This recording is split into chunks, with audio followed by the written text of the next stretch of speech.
이번 단원에서는 등가속도 운동과 포물선 운동에 대해서 배워보도록 하겠습니다. 등가속도 운동을 할 때 이 세 가지 식은 꼭 외워두셔야 되는데요. 이 세 가지 식을 이용해서 우리가 등가속도 운동, 그다음 포물선 운동을 모두 다 분석해 보도록 하겠습니다.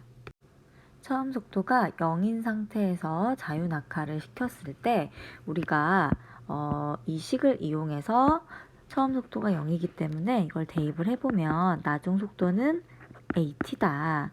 그런데 여기에서 이 가속도는 우리가 운동 방향으로 뭐가 작용하냐면 중력이 작용하고 있죠. 그래서 플러스로 놓고 플러스 g 이렇게 놓는다면 나중 속도는 gt다. 이렇게 이야기했습니다. 그리고 이와 비슷하게 위치 같은 경우에는 처음 속도가 0이기 때문에 얘는 바로 이렇게 쓸 수가 있겠죠. 그 다음 처음 속도가 또 0이기 때문에 나중 속도는 이렇게 쓸 수 있습니다. 그래서 우리가 몇 초 후에 속도가 얼마나 되는지, 몇 초 후에 거리가 얼마나 되는지 등등을 알 수 있는데요. 자, 이런 경우 말고 연직 위로 이렇게 던지는 상황을 생각을 해보도록 하겠습니다. 자, 연직 위로 던지면 운동 방향은 이쪽인데 우리가 아랫방향으로 이 반대 방향으로 중력의 힘을 받죠. 그래서 이때는 가속도를 중력은 중력인데 이 운동 방향이랑 반대이기 때문에 마이너스를 붙여서 우리가 식을 세워보도록 하겠습니다. 연직 위로 던졌을 때는 처음 속도가 있는 지금 상황이고요. 이 식에 등가속도 식에 대입을 해보면 나중 속도는 처음 속도에서 자 이렇게 되겠죠. 왜냐면 지금 운동 방향이랑 지금 중력 가속도 방향이 다르기 때문에 마이너스로 뒀습니다. 그다음에 거리 같은 경우에는 이제 똑같이 쓰는데 이제 이런 식으로 나오게 됩니다. 그 다음에 나중 속도 빼기 처음 속도 같은 경우에는 이런 식으로 쓸 수가 있겠죠. 그래서 우리가 지금 자유낙하나 연직 위로 던지는 운동이나 모두 다 이 식을 이용해서 우리 식을 세워볼 수 있다. 그런데 여기에서 다른 점은 자유낙하는 지금 떨어지고 있었기 때문에 떨어지는 방향이랑 지금 중력 자, 중력가속도 방향이 같아서 그냥 중력가속도 플러스로 놨고요. 여기 같은 경우에는 연직 위로 던졌기 때문에 중력가속도 이 방향을 반대 방향이라 마이너스로 뒀다. 그리고 나서 문제 해결을 할 수 있다라는 거 알고 계시면 되겠습니다. 그리고 자유낙하 운동과 연직 위로 던지는 운동 모두 다 지금 연직 이렇게 Y축 방향의 운동만 가지고 있잖아요. 그래서 우리는 이 Y축 방향의 그 거리를 높이라고 할 수 있겠죠. 이 높이 h로 둬서요. 얘는 h 이렇게 쓸 수 있고요. 지금 이 식 같은 경우에도 이렇게 쓸 수 있습니다. 그럼 얘도 똑같겠죠. 연직 위로 던졌기 때문에 높이는 이렇게 얘기할 수 있고 이렇게 쓸 수 있고요. 얘도 마찬가지로 s 대신에 h로 바꿔서 쓰는 경우가 더 많다는 거 알고 계시면 되겠습니다. 자, 그리고 만약에 자유낙하인데 아까는 초기 속도가 없는 경우를 봤다면 만약에 초기 속도가 있었다. 처음 속도가 있는 상태에서 우리가 자유낙하를 시켰다. 이런 경우에는 이제 똑같죠. V0 그 다음에 이쪽으로 중력을 받기 때문에 플러스 G라고 했을 때 이렇게 쓸 수 있고요. 왜냐하면 초기 속도가 있기 때문에 얘를 지울 수가 없는 거죠. 방금 얘기한 것처럼 높이로 본다면 이렇게 쓸 수 있는 거고요. 그 다음에 나중 속도 제곱 빼기 처음 속도 제곱은 이렇게 쓸 수 있겠죠. 그래서 초기 속도가 없는 경우랑 그 다음에 있는 경우랑 식이 조금 다르게 나오지만 결국에 이 전체적인 공식은 동일하고요. 그냥 요것을 0으로 놓냐 0으로 놓지 않느냐의 차이라는 것만 알고 계시면 되겠습니다.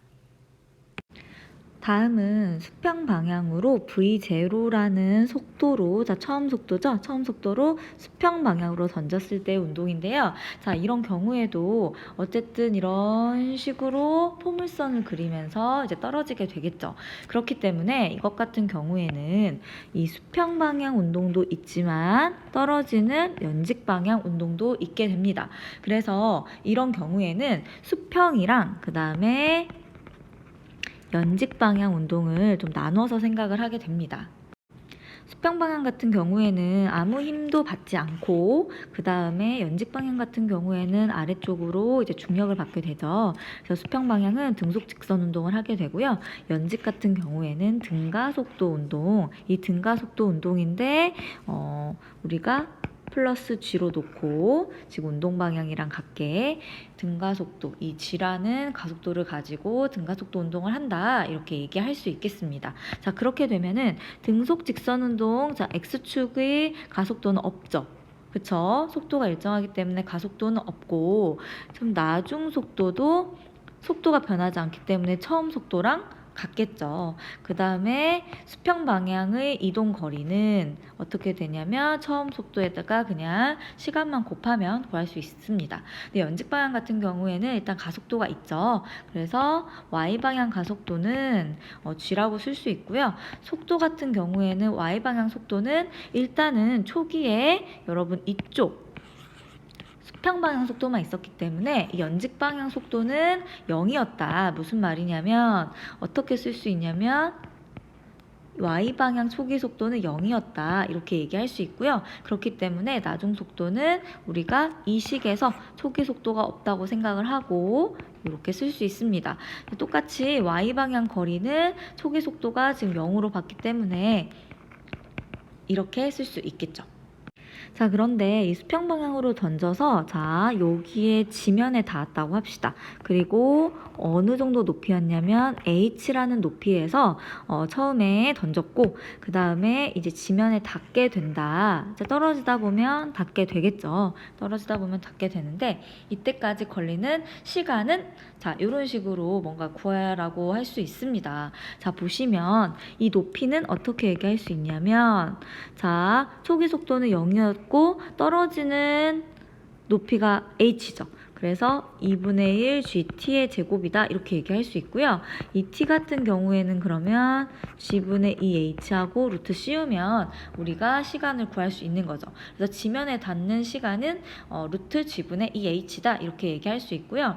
이 수평으로 이렇게 던졌을 때 그러면 총 여기 출발점에서 여기 닿을 때까지의 총 이 수평 거리를 r이라고 두겠습니다. 그러면 이 수평 도달 거리라고 우리가 얘기하는데요. 이 수평 도달 거리 r은 도대체 얼마냐? 여러분, 이 r은 여기랑 지금 얘기를 하면 되겠죠. 자, 이 수평 방향으로 이동한 거리는 초기 속도에서, 자, 이 닿을 때까지의 시간을 우리가 곱하면 되는데, 아까 여기서 이 지면에 닿을 때까지의 이 시간을 구했습니다. 그렇기 때문에, 자, 도달 거리는 처음 속도에다가 우리가 지면에 도달할 때까지의 이 시간을 이렇게 곱해주면은 여기의 r, 자, 수평 도달 거리 r을 구할 수 있겠죠. 자, 그리고 이런 포물선의 운동을 할 수도 있습니다. 자, 그런데 이런 포물선의 운동은, 자, 이쪽 방향으로 v의 속도로 일단은 출발을 하죠. 자, 처음 속도니까 v0로 놓겠습니다.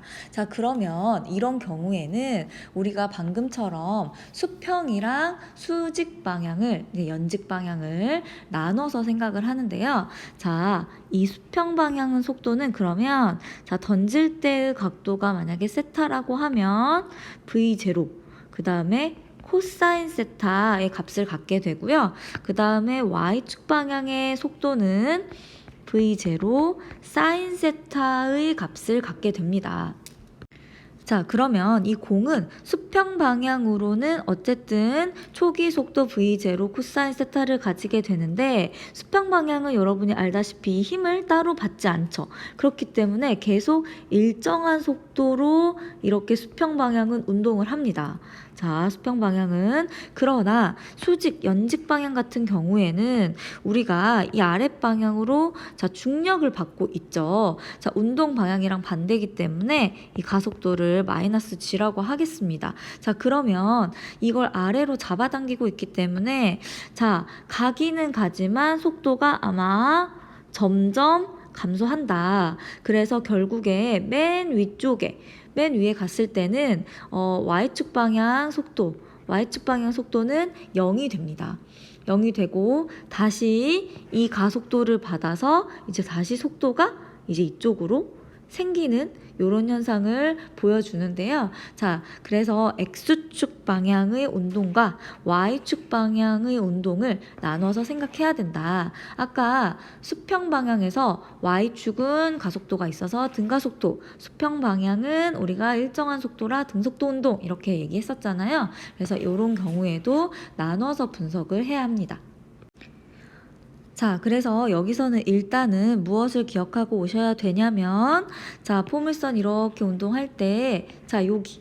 자, 맨 위에 점, 위로 가다가 아래로 가게 되는 그 변환되는 맨 위에 점에서의 연직 방향 속도는 0이다. 최고점에서 Y축 방향 속도는 0이다라는 거 기억해 주시고요. 그 다음에 아까 이야기했듯이, 자, 여기서 출발을 했을 때 여기까지 갈 수 있죠. 수평 도달 거리는 우리가 이제 R로 표시할 거다. 그래서 R이나 그 다음에 각각 점에서 속도가 어떻게 될지, 그 다음에 시간은 얼마나 걸릴지 등은 우리가 요거 알고 오시면 수업 시간에 한번 해보도록 하겠습니다. 자, 고생하셨습니다.